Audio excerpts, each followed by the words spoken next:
Cette semaine, dans le Macronomètre, nous allons aborder le sujet de la dette publique avec une note de 5 sur 10. Le gouvernement a adopté en la matière une stratégie plutôt mollassonne. Pourquoi? Tout simplement parce qu'on retrouve à peu près la même stratégie que celle des gouvernements précédents qui nous expliquaient par exemple en 2011 qu'on allait arriver en 2017 à 82% de dette par rapport au PIB. Ce n'est pas du tout ce qui s'est réalisé puisqu'on est arrivé finalement à 98% de dette par rapport au PIB. Et on les a largement dépassés puisqu'on est à 98,7%. Donc on est bientôt potentiellement aux 100% de dette par rapport au PIB. Et le gouvernement nous explique qu'en fait, on va atterrir en 2022 à 92,7% de dette par rapport à la richesse nationale.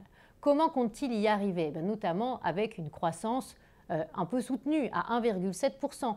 Problème, cette croissance, on n'est pas du tout certain qu'elle sera au rendez-vous puisque déjà le FMI nous dit qu'en 2019, cette croissance serait plutôt de 1,6.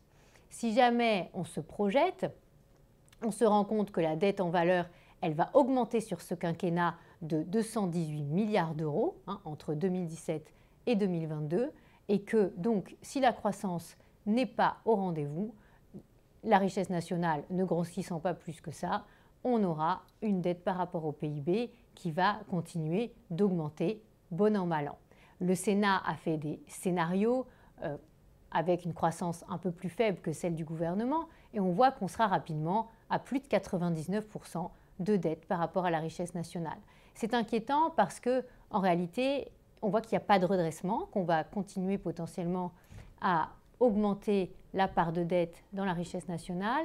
Au final, on a une trajectoire qui a belle allure, mais qui a beaucoup de risques de ne pas se réaliser.